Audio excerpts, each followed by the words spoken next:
and welcome back to Real Estate Unlocked, your go-to mini-series where we break down everything you need to know about buying and selling a home. In today's episode, we're jumping into Section 5, the deposit in the newly updated Manitoba Offer to Purchase. Let's get started.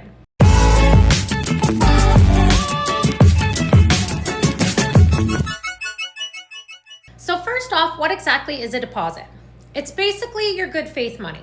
It shows the seller that you're serious about buying their home by giving an upfront payment, usually within 24 to 48 hours after your offer is accepted. Think of it as your way of saying, yes, I really want this home and I'm ready to move forward. The best part about a deposit is this isn't an extra fee. That money isn't lost.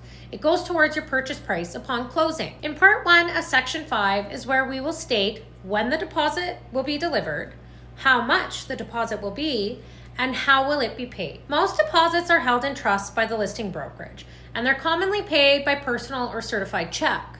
One thing to understand here is that every deposit must be clearly documented, so the seller knows when to expect it and the buyer knows exactly what method is acceptable.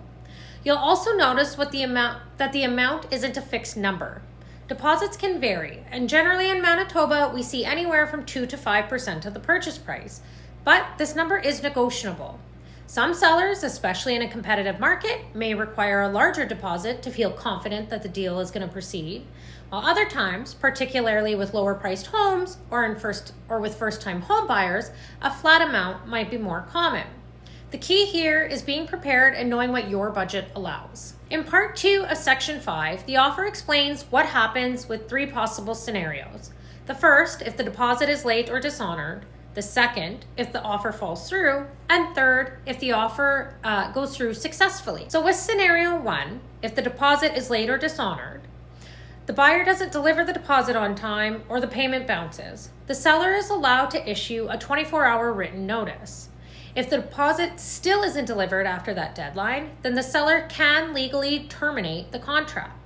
However, the seller always has the option to accept a late deposit, and in that case, the offer would continue on as normal. In scenario 2, if the offer falls through. So if the offer is rejected, usually nothing happens because deposits are typically only provided after the offer is accepted and not before. While this can happen, it's rare and not very common. So if a deposit was already provided and the seller doesn't accept the offer, the deposit is just simply returned back to the buyer. So now, if the offer was accepted, but the deal later falls through due to valid condition, like financing, an inspection issue, or the buyer needing to sell their current home, then the deposit is returned to the buyer as long as they followed proper process and timelines that are outlined in the offer. In scenario 3, if the offer goes through, so if the deal moves forward, the deposit stays in trust until possession day. And at that point, the deposit simply becomes part of your payment towards the home. But here's the really important part. If the buyer decides to walk away for any reason that isn't allowed under the contract, then they risk losing their deposit to the seller. So it's really important to understand your conditions and your obligations before you're signing. This section is important for both sides of the contract. For sellers, it proves that the buyer is serious and financially committed. And for buyers, it ensures that your deposit is protected and held safely in trust and returned to you if the deal collapses for any valid reason. That's it for today's episode of Real Estate Unlocked. If you found this helpful, make sure to like, subscribe, and follow along for episode 10, where we'll break down Section 6, the property disclosure statement. Thanks for watching, and I'll see you next week.